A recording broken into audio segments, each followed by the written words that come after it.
Guess who's back? Back again. Mike is back. Tell a friend. What is up, party people? We are back. Welcome back to the Out Yonder. Holy shit.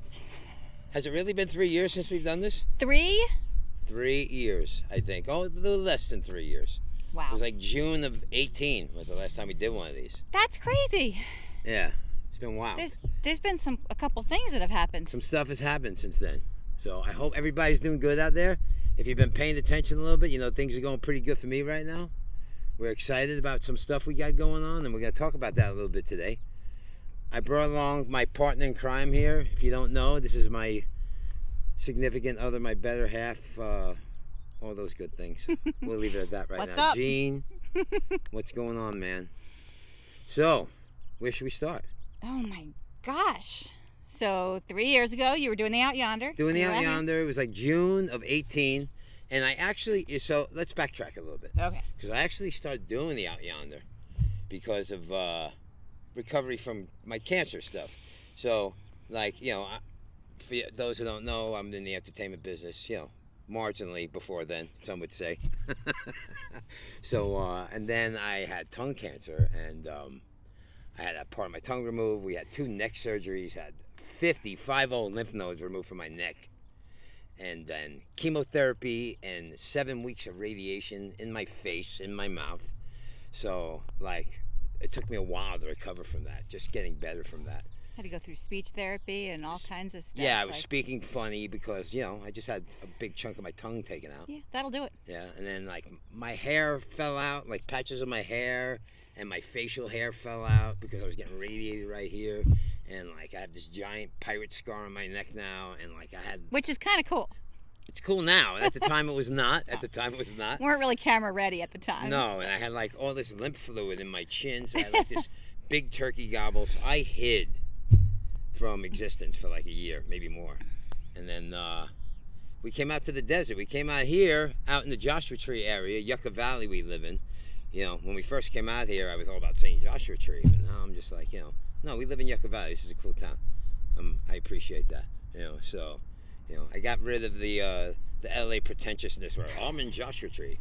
You know, I got buddies who tell me they're like hanging out in Joshua Tree and they're down in Desert Hot Springs. Because they don't want to say Desert Hot Springs, but that's where they are. Or even though they're posting on Instagram, they're in Joshua Tree. Yeah, so there's all of that. So, but no, we live in Yucca Valley and we've been here for a while. We came out here. I was filled with anxiety, so I needed a more peaceful, tranquil existence. And, you know, so I thought about doing this for, you know, when we were moving out here. Like, before we came out here, I was like, you know, I want to do something creative, but I'm not going to throw myself back in I didn't think I had a career at that point. I thought trying to pursue acting at that point was done. You know, it was just like, I looked like crap. I didn't speak right. A lot of my friends would say I never spoke right. Like my buddies back home in New York, they would say, well, you always spoke with marbles in your mouth. What's the difference? I don't see any difference. But I heard it, and I could tell the difference.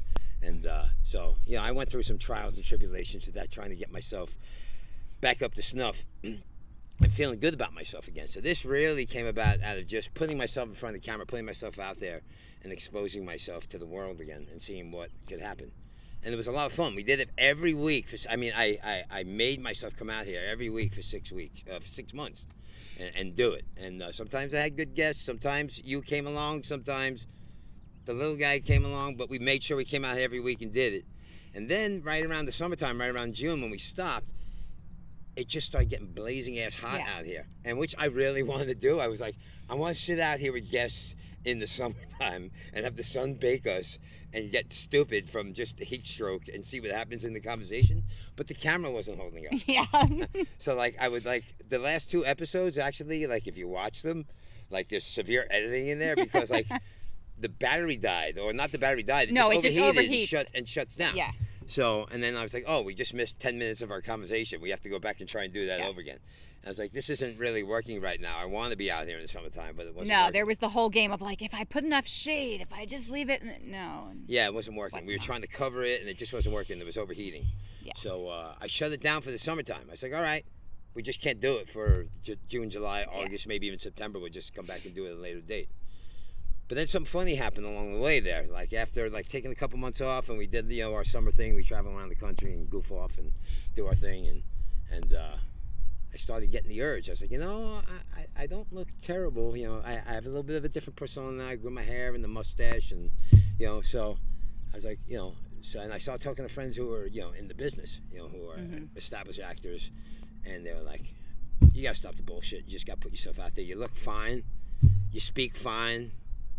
Just go do it. And and my buddy Chad Coleman, who's been on the show, he was like, let's just do a scene. Let's film something, and you can put it out there.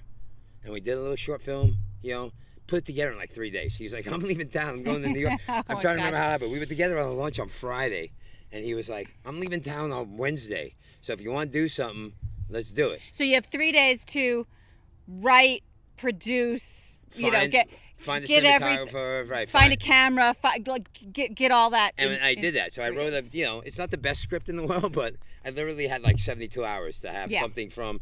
I got to think of an idea till we're filming it. So but it worked. I thought it was fun, and that was tremendous, and that kind of gave me the confidence to put myself back out there again. So I used that and started shopping around. And I actually got some representation out of that, and all of a sudden I start auditioning. And then I start, 2019, to end of 2018, I started auditioning again, get like legitimate stuff, and then 2019, I get the representation, right? And I start auditioning on a regular basis, like more than I ever did. Yeah, no, it was kind of crazy the way it all of a sudden, like after having thought maybe you were done. Yeah. And then. Yeah, when I thought I was young and more than back. When I thought I was young and good looking, I couldn't get Hollywood to spit on me. That headshot that I still have on my wall, and I'm like, oh. Yeah. So and then all of a sudden here I am, a broken down suitcase. I'm thinking, and then all of a sudden I'm getting action. So and then sometime in the middle of the year, right? I booked It's Always Sunny in Philadelphia, right? So right in the summer of 2019. Yep. And then I booked Superstore. And then I booked an HBO show, Made for Love, that we filmed at the end of right before Christmas, the end of 2019. We're going to get into that in a minute. And 2019 was a phenomenal year. So I was like, all right, I'm in. This is like... Here we go. We're cruising. Oh, and I did an AFI short film. Yes. And then all this stuff was happening. 2019 was a really good year. And I was like, all right, we get to the holidays, take a break because this business shuts down for a few weeks. Everything's going good, but really promising, right? We, January is usually slow time in the business, sure. So you don't expect much going on in January. But you had stuff to look forward to. There's stuff coming up, right? So stuff coming up. So and then the auditions start happening again in February and the beginning of March, and things are starting to happen again. Yep. And then the AFI short film was supposed to premiere on March 11th. Everybody knows that date now. I'm not fooling anybody by just saying that date. March 11th, 2020.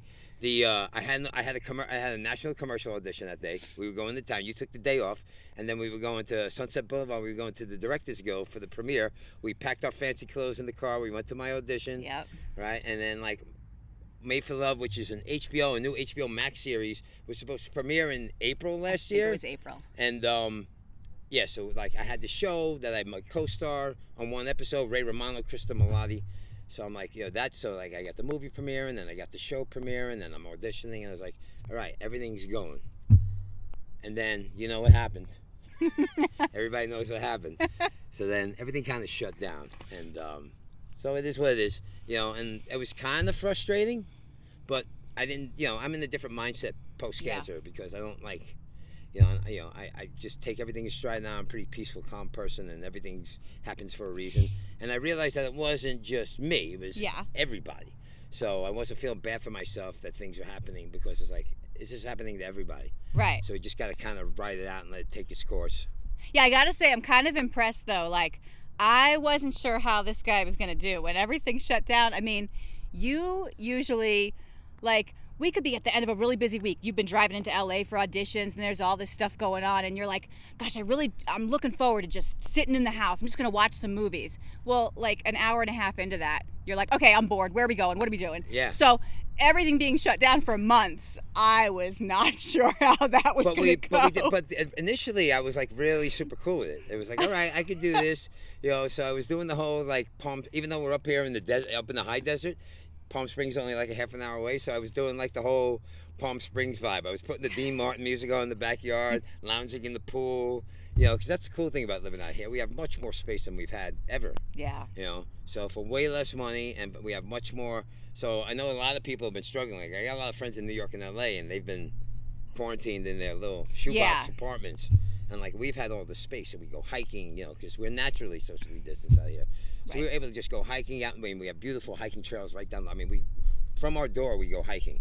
So so it's been cool. So initially it was cool, and I made all these plans for movies. Right? Initially, remember, I said I'm gonna watch every James Bond movie, one movie a night. So I like for 26 days. Oh gosh. I watched a James Bond movie a day. So I was doing all these kind of fun, quirky movie games with myself. And I made the best of it. And we actually did a lot of traveling over the summer. We went up because my daughter moved up to Montana. So we drove up to Montana, and we went to South Dakota, North Dakota, Wyoming. That was a good trip. To all these naturally socially distanced places. And we just did our thing, and we were out in the car and driving around. And it was beautiful, and we really made the best out of, as my short film that I mentioned before is named, and what I've always said about everything, we made lemonade, right? Absolutely. Life, hands, and lemons, you make lemonade. So that's what we were doing. We were making lemonade, and we had a great summer, right? And then, as things go, so we would have liked to have been a little busier. Yeah, I mean, a few theme parks and baseball games and things like that would have been fun, but we had some great trips. We had some great trips, and we made the best out of it. And so we were fortunate enough to be able to exist like that through the summer. More hiking than maybe would be my speed. We had a trip to Sedona. He's talking about, we have to get to Sedona by sunset. I'm picturing like cocktails on the patio, watching the beautiful red and gold colors. No, we're going on a 3-mile hike to get to this point. Devil's Bridge, I think it's called, right? At some, and like I'm hurry, uphill, hurry. So Yeah, and we also went to Tucson in like August. We went to Saguaro National Park. Yeah, it was like 100. It was 108 degrees at like 7:30 in the morning. 7:30 in the morning. And we're like, all right, we have to do like a quick hour hike before we fry out here. So, but we made the best out of it. We had fun. Yeah, always. Yeah, and then September rolled around, and it looked like business was going to start opening again, and then auditions started coming in, right? And then, so I was excited. Stuff started happening again. We started auditioning for stuff, and then like that happened for like 2 weeks, and then things kind of pulled back a little bit, and they got quiet for a couple of weeks, and then it looked like things were going to open again, like the beginning of October. And the beginning of October, if you remember, was wild. I had a flurry of stuff, and it really looked like good things were going to happen. Like I got pinned on 2 shows, like back-to-back auditions. And for those of you who don't know, in the business, pinning for an actor when he auditions is like 500 people submit for a part. They call in maybe about 50 actors to audition, and then they whittle it down to like the final 2 or 3, and then the producers make a decision. So that happened to me, back-to-back auditions. I got pinned on 2 shows, and then one of them I actually like tentatively booked. It was Young Rock, the new Dwayne Johnson show, and they were like, they didn't finalize the deal, but they're like, hold these dates because once we sort all that out, we're doing this. And then like a week later, they cut the scene, and then but also in the middle of that, there was that show Hightown, which is on Stars, which they brought me in, I believe. First they brought me in the audition for a co-star, and then a week later they had me audition for a bigger role, a guest star, and then a week later they had me audition for one reoccurring role, and then a week after that they had me audition for another reoccurring role, and I was just like, wow, so I was like, I felt like I was really gonna book that show, but that didn't happen either, and my agent in the Southeast, she was like, they were probably, there was the COVID stuff, and because the show films in North Carolina. So that probably got in the way of them actually bringing you in. Oh, and by the way, in the middle of all this auditioning he's talking about, you're doing this at home. These are auditions from home, so you have to set up your whole studio, and that's all changed. Right. So over the course of time, I built a little studio in the garage, which thankfully we have space. So I got this little studio in the garage, and it's all set up, and it just stays that way. So all I gotta do is turn on the lights, stick my phone in the tripod, and go. And I have my little built studio. So I usually get the auditions in, and I'm able to spend a couple of hours thinking about what I want to do, and I shoot it back in. Yep. So we've been doing that, and that was really cool. So everything was flowing. And I was like, all right, we're on the. I mean, things are happening. I'm right there. Something's gonna pop here, and then everything shut down again. It's just like everything just went silent, silent. I mean, I went from having like 7 auditions in 3 or 4 days to like 3 weeks went by and nothing. It was just. Yeah. And there's just that flux of the business where it's just, Well, because I think there were so many issues with production dealing with all the COVID protocols and everything. I mean, even once they got going again, it's just been a crazy, weird year. Yeah. So then at that point, we're at Halloween, right? Yeah. And I'm bouncing off the walls at this point. It's like, I can't, I'm at the point where enough is enough. I can't do this anymore. I caught up with everybody else. Where everybody else was at months ago, I got there right around Halloween. So, so I think it was the next day. I think it was like November 1st. I was like, I need to do something. So I called up one of my buddies who I've done some stuff with in the past. And I called him and I was like, you want to do something weird in the desert, man? I want to just do like a short film, like a weird thing in the desert. Just to get busy and put something on camera. And I have some ideas. And I think we can have some fun with it because, out here you could do stuff, and that was my idea. Out here you could do stuff where you don't need a lot of people. Yeah. The space and the emptiness kind of fills the bill. So it's kind of like, and like that was the thing. I had like Western motif in my head. I wanted to be like grand scope, but like do something minimal because I knew I had to, and I felt like the timing was right too. It's like if I try and put something together now, in the between the COVID stuff and the holidays coming, there might be a couple of people available that I might be able to put something together and make something happen. So I was throwing all these crazy ideas around, and he's usually game for my crazy ideas, but he wasn't into it this one. But he's like, you go ahead, do your thing, man. Good luck and blah blah blah. So I had a location in mind in my head, like when I wanted to shoot this thing. So the next day, I think that was like Monday. So Sunday, November 1st, I called him. Monday, November 2nd, I go out to the location where there's a couple of cool things in this one area of the desert. And I just sat out there for the day, and I'm looking at stuff, and I'm putting pieces together, and I'm like, all right, I think I got something. So I literally sat down for 2 days and wrote a script. And by November 4th, I had the script done. It was done, like framed out. Everything was good. It was like shoot ready in 3 days. Right. So then, like in my time, and now I'm hustling, trying to find people. All right. I need a couple of actors. I need a camera, and the camera was the most important thing to find. Right. So I'm trying to hustle around, trying to find somebody with a camera to shoot this thing. And for me, it was like a month or 2 months when it was like 5 days. Where I'm like looking for people. I'm like, it's not coming together. I need this to come together. So I have a friend of mine who I haven't spoken to in years, Joe DeGennaro, who actually was my director of photography, for those of you know, on my old short La La Land that we came this close to getting done. But that's a story for another day, or maybe we'll touch on later. I don't know. We'll see. But so Joe, I was a little hesitant to call for days. I was calling other people, and they made excuses why they were busy or whatever. But I was hesitant to call Joe because Joe now works for the Academy of Motion Pictures and Sciences. He's a technology developer for the Academy Awards, which is crazy. So I was like, I'm not calling Joe. I mean, he's like, he's a big deal. He's a real deal now. He's got a real job in the industry. What does he want to mess around with me for? My short film. So I was hesitant. I was on the fence, and then so I was like, let me email Joe and say, hey, I need somebody with a camera who knows how to operate it. I got this thing. I think it's really cool. I'm going to send you the script. You take a look at it. You know everybody. Maybe you can direct me to somebody who'd be interested in filming this. An hour later, the phone rings. He's on the other side, and he's hysterically laughing. And we haven't talked now probably a good 8 years, maybe more. Yeah. And we haven't spoken to each other. Just things, life happens, and everybody does their thing. And he's like, Mike, why did you just ask me to do this? This thing is fantastic. I can't wait to shoot this thing. So we're going to do it. So he jumped on board.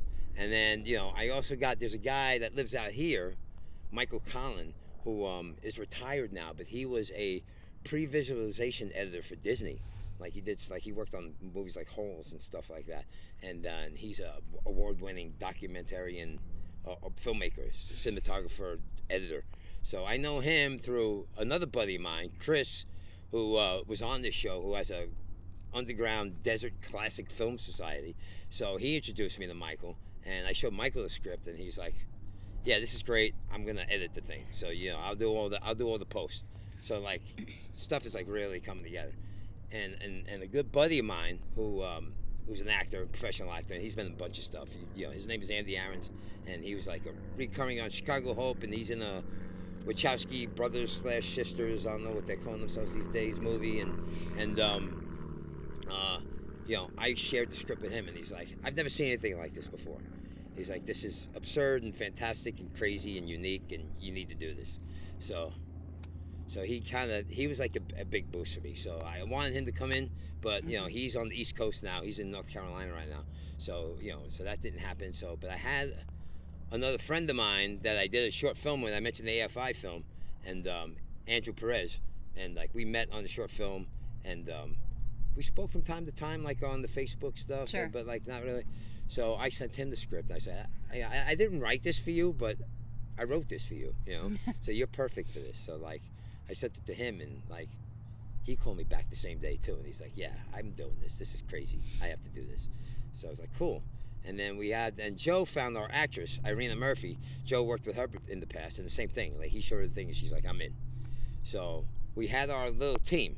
Yeah. Right. So like, so the thing to do was like we tested. Everybody got tested, and came out to my house. Now we're talking about the first week of December. Mm-hmm. Like, all this came together in weeks. Right. Yep. So I just wrote the script, and then like now we're getting ready to shoot in the first week of December. Yep. So they all got tested, and they quarantined in my house. You came on board. You were the sound engineer for the project. My son Mike was in from town. Like, he was working in Santa Monica. He was on his way to Florida. He's doing that 25-year-old thing. So he's getting ready to go to grad school. So he was in town. He was staying at the house, and he was quarantining with us. So Joe gave him a speed course on being the first assistant camera. So he was first assistant camera. And then my little guy, Gianni, my 10-year-old, sitting over there. He was our second assistant camera. He's slated. And the three, you also have small parts in there as well. We discovered a new talent that I have. Yeah.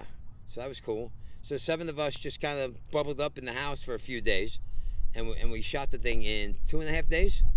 2.5 days. Mm-hmm. I think December 1st, 2nd, 3rd, something like that. Or 2nd, 3rd, 4th. So... And then, like, now you're talking about a month. We went from conceptualization to it's in the can. And then me, Joe, and Michael, the editor, we spent the next month editing, from computers and phones. Sure. Like, Michael had the project, but he would call me, and I would email Joe, and then we get on group emails and group messages, and every day, we were just exchanging messages. Michael did yeoman's work and fantastic work. Mm-hmm. And, And we put that whole thing together post in a month. So we had it finished, polished. The only outside person we got outside of what I mentioned was we had a color correctionist finish the project for us. The last thing that we did, we farmed it out to him, and he had it for a couple of days, did the color correction, and gave it back to us. But we did all that by January 5th. So now we're talking about 2 months where I had an idea for a script. So now you found some good music that you found guys online. Yeah, I found guys through. There's a website, Fiverr, where there's all sorts of freelance people, and I found some great musicians. It just all came together. Yeah, and like the musicians, the guys who wrote the songs for me. One guy who wrote 2 songs is in Israel, and the other guy who wrote 2 songs is in Indonesia. Yeah. So like, it's a brave new world. There's all this new stuff going on. Yeah. So it's like we're figuratively and literally in the Wild West here. So this project is truly a Wild West project, and and that's what it is too. It's a Western theme, but it's more than that. As I like to tell people, I don't like to tell too many people what the story is, but what I will tell you is, it's a sci-fi Western kung fu comedy. What more do you need to know? Something for everyone. Yeah. So it was cool, and it's called Astral Plane Drifter. If you don't know at this point, and we were super excited about it. So like, we finished it January 5th. And then January 6th, I started submitting to film festivals, right? So now here we are. What's today, March 14th? Yes. 2 months after that, we've already been accepted to 5 festivals, and we've won 2. Yeah. We've won 2 festivals. So there was one that was online that's based up in San Francisco. It's called the Imagine Rain Film Awards. It's a newer festival. It's up in Netflix country, like San Mateo. I forget Saratoga, I think is the name of the town. So they did an online one, and then they had their winners, and we won overall. We won Best Indie Short, and that was their top prize. So we won Best Indie Short on that Film Awards, and I think they're gonna have a public screening in September.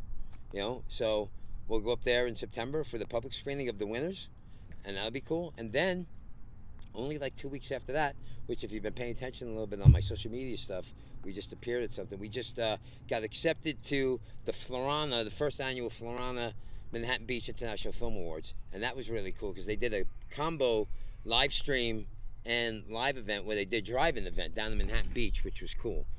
So, and then there was live streams. So some of you watching this have already seen the film because it was out there limitedly for that one weekend. It's streamed for the film festival, and then but we were able to go to the drive-in event and document it. And I'm gonna be doing a lot of that going forward. I mean, we've submitted this thing now to a ton of festivals, big and small, all sorts, niche ones that fit the bill, all over the country. All over the country. I had no idea how many film festivals there are. Like how well, they big say a thing there's this is. like internationally, they say there's like 10,000 film festivals at this point. So there's a ton of film festivals, So, but and I've gotten some people who I know ask me like, "Are you gonna?" So I'm not like, if I make the big ones, that would be awesome. I'm not focused on that. Right. I'm really like, I just want to get it out there and get it to as many as I want and let people see it.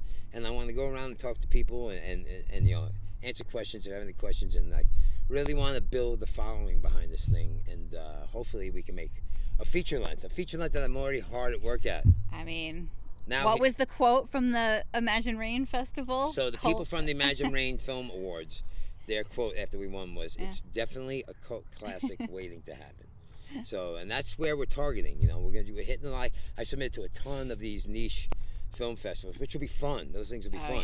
Yeah. Because there'll be people who are ravenous for that type of stuff, and they really appreciate that kind of stuff, and I think we'll play well at those things. And and I'm looking forward to getting out there and see people I know, new people. Yeah. I'm really looking forward to now that society. I mean, it'll be an awesome way to kind of. As everything starts opening back up. And things opened up today here in San Bernardino County. We're in the red tier now, and I think LA is as well. So things are starting to open up, and that was kind of like, I kind of felt like that might happen. I felt like if we can get this thing done, get out there in the beginning of the year a little bit. There's going to be some in-person events. Get a little momentum going behind this thing, and then we can maybe even start making this thing happen and get around the country. So, I mean, from Vancouver to Key West, New York, South Dakota, Texas, we're submitted. I'm literally submitted everywhere, and I fully intend on being in every town that I can be in. I feel like spending the whole year on the road with this thing, and we'll document each stop along the way. And I may have to go on some solo until you're done with school. Sure. But then once you're done with school, you and Lil Man over there, you guys be on the road with me, and we'll do this thing, and it'll be exciting. It's fun. What do you think?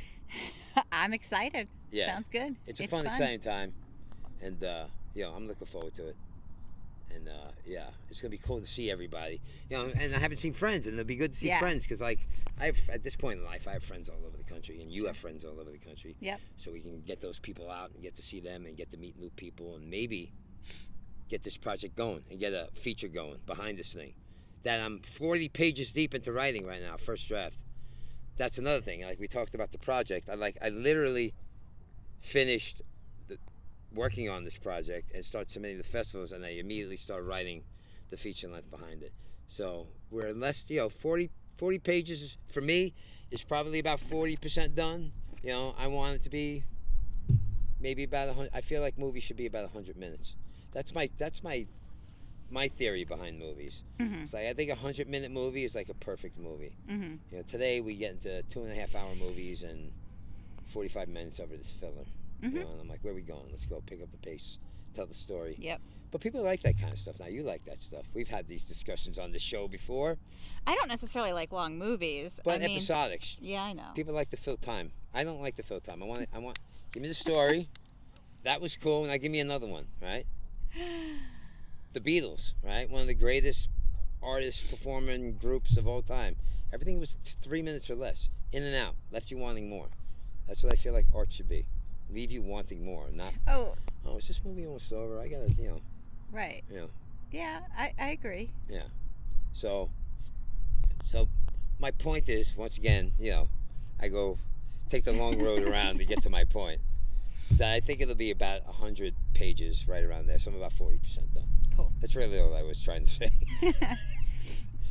and it will be entertaining. For So sure. you've read some of it already. I've read some of it. Yeah, and my buddy Andy, who I've mentioned before, has read some of it already. And It is, yeah. I mean, if Astral Plane Drifter kind of gives you a taste of some of the characters and scenarios that come out of that brain over there, yeah, there's a lot more. there's a lot more. There's a lot more. It'll be end to end, for sure. It'll be fun.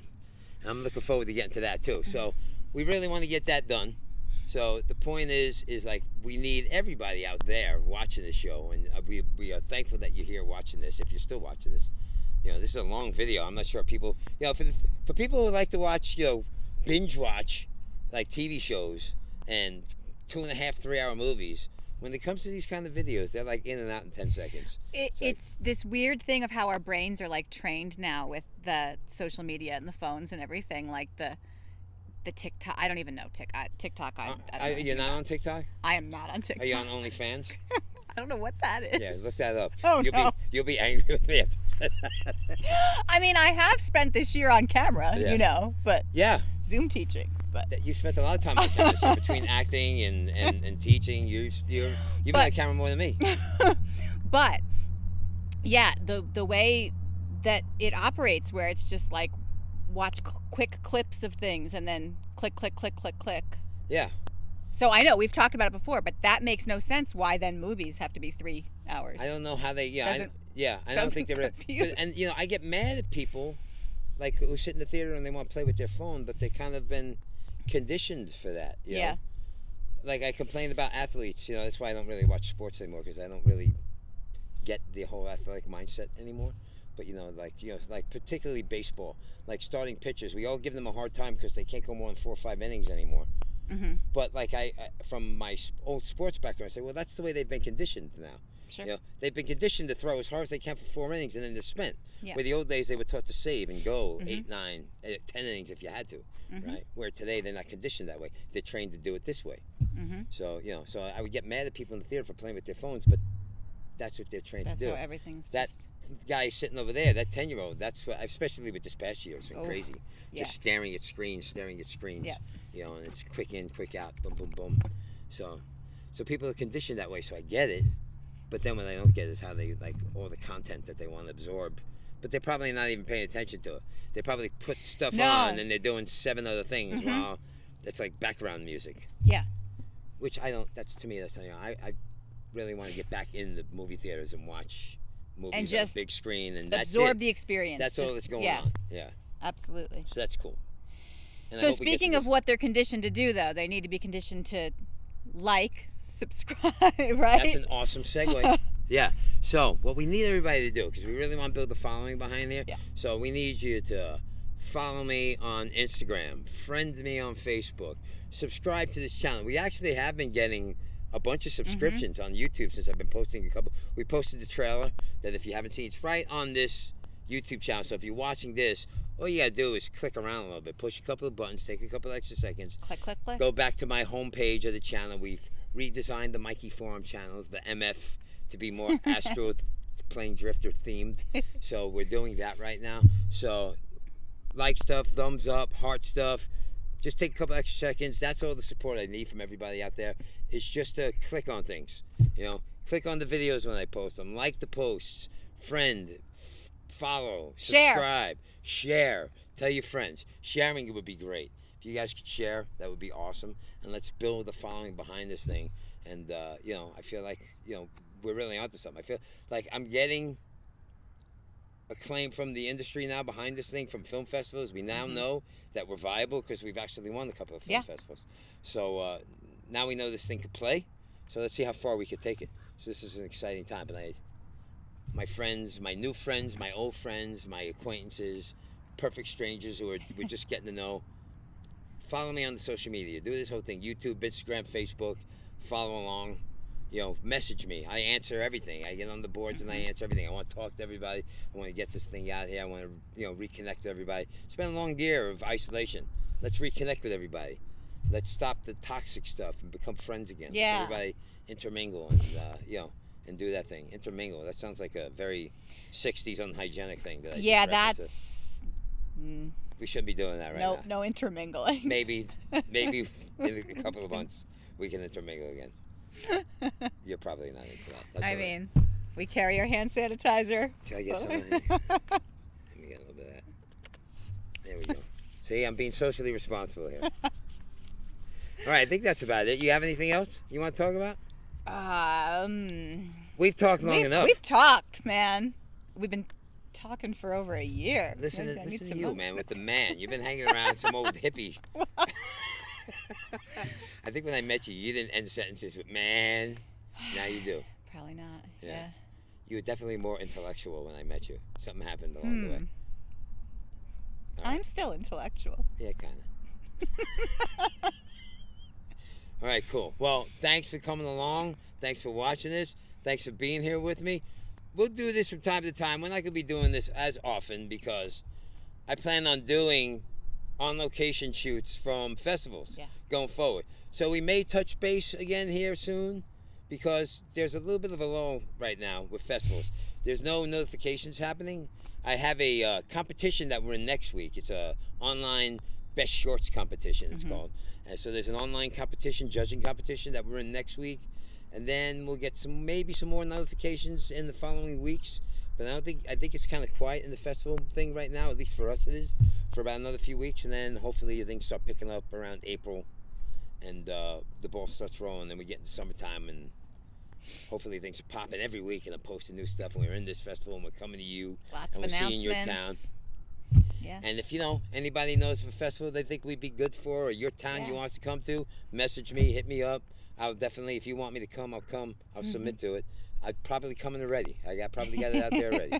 So once again, thanks again for joining us here. We will see you real soon. Like, share, subscribe, all that good stuff. And we'll see you soon. Thanks. Peace.